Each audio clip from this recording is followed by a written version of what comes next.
اعوذ باللہ من الشیطان الرجیم بسم اللہ الرحمن الرحیم اللہم صلی علی محمد وعلی آل محمد کما صلیت علی ابراہیم وعلی آل ابراہیم انک حمید مجید اللہم بارک علی محمد وعلی آل محمد کما بارکت علی ابراہیم وعلی آل ابراہیم انک حمید مجید۔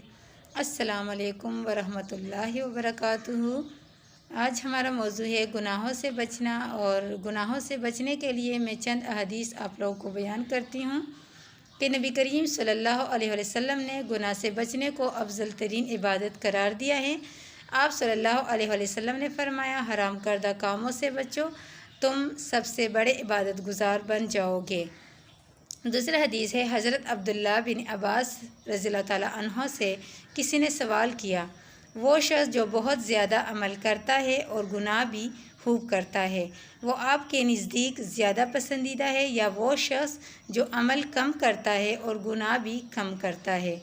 حضرت عبداللہ بن عباس رضی اللہ تعالیٰ عنہ نے فرمایا، گناہوں سے محفوظ رہنے کے برابر کوئی چیز نہیں سمجھتا۔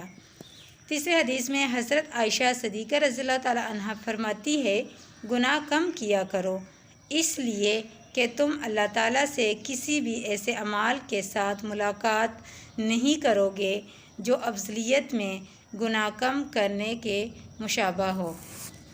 چوتھے حدیث میں حضرت عائشہ رضی اللہ تعالیٰ عنہ فرماتی ہیں، بے شک لوگوں نے اپنے دین کی سب سے عظیم چیز تقویٰ اور پرہیزگاری کو ضائع کر دیا ہے۔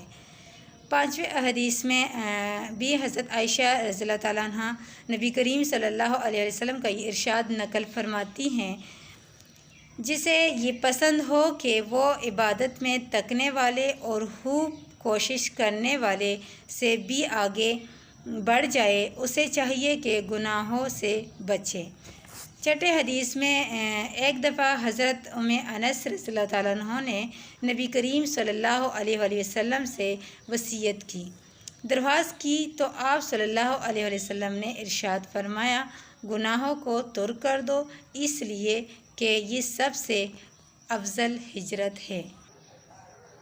اچھا، آج میں نے گناہوں سے بچنے کے متعلق چند احادیث آپ لوگوں سے بیان کیے، تو اللہ سارے مسلمان بھائی بہنوں کو اس پر عمل کرنے کی توفیق عطا فرمائے، آمین ثم آمین۔ اور انشاءاللہ کل پھر ایک نئے موضوع پہ ہماری بات ہوگی، تو تب تک اپنا خیال رکھیے گا۔ اوکے، اللہ حافظ، جزاک اللہ۔